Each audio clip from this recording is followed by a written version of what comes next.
ఇది statement type అనమాట. ఈ క్రింది వాటిలో ఏది సరైనటువంటి వ్యాఖ్య అని అడగడం జరిగింది.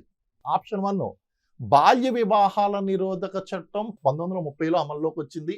వివాహం అనే దాన్ని రద్దు చేయనప్పటికీ అది బాల్య వివాహాన్ని చెల్లదు అని ప్రకటించింది. ఈ స్టేట్మెంటు చదివినటువంటి వాళ్ళు ఎవరికైనా సరే ఇది కరెక్ట్ అని అనిపిస్తుందండి. అయితే ఇది కన్ఫర్మ్ చేసుకుని గబుక్కుని ఇది కరెక్ట్ అని పెట్టేసే కన్నా మిగిలినటువంటి స్టేట్మెంట్లు కరెక్టా కాదా, అసలు ఏమి ఇచ్చాడు అక్కడ అనేటువంటి చూడాలి. ఎందుకంటే మనకి బాల్య వివాహాల నిషేధ చట్టం అనేటువంటిది శారద చట్టం అంటాం. దీన్ని ఏమంటామంటే రావ్ బహదూర్ హరవిలాస్ సార్ధా అనేటువంటి వ్యక్తి ఈ చట్టం తీసుకురావడానికి కృషి చేశాడు. కాబట్టి 1929లో ఆమోదించబడినటువంటి ఆ చట్టం ఏదైతే ఉందో దాన్ని ఏమన్నారు అంటే శారద చట్టం అన్నారు. అయితే ఇక్కడ 1925 ఇవ్వలేదు, అమల్లోకి వచ్చినటువంటి తేదీ ఇచ్చాడు. అంటే 1929లో చట్టం 30లోకి అమల్లోకి వచ్చింది అని చెప్పేసి మనం అర్థం చేసుకోవచ్చు. కాబట్టి ఈ ఆన్సర్ని ఒకసారి ఆలోచించుకుని పక్కన పెట్టండి. ఇక్కడ ఏమన్నా 1929 ఉందా, లేకపోతే వేరే ఇంకా క్లోజ్గా ఉండేటువంటి ఆన్సర్స్ ఉన్నాయో చూసుకుందాం.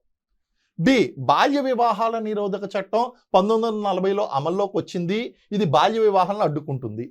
బాల్య వివాహాల చట్టం బాల్య వివాహాలను అడ్డుకుంటుంది కరెక్టే, కానీ 40లోకి వచ్చింది అనేటువంటిది రాంగ్.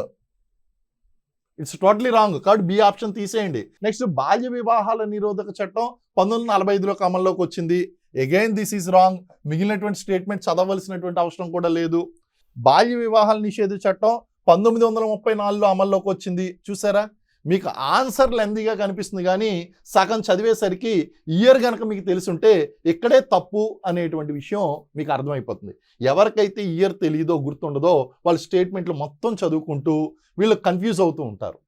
కాబట్టి మనం శారద చట్టం 1929 అని తెలుసు కాబట్టి answer A is correct.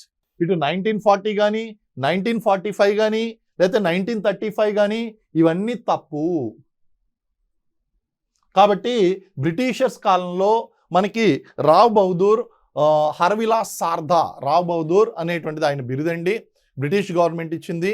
Rao Bahadur హరవిలాస్ సార్ధా అనేటువంటి వ్యక్తి ఈ చట్టం అమలుకు కృషి చేశాడు. కాబట్టి అక్కడ బాల్య వివాహాల నిషేధ చట్టం అనేటువంటి 1929లో వచ్చినప్పటికీ అది 30 నుంచి అమల్లోకి వచ్చింది.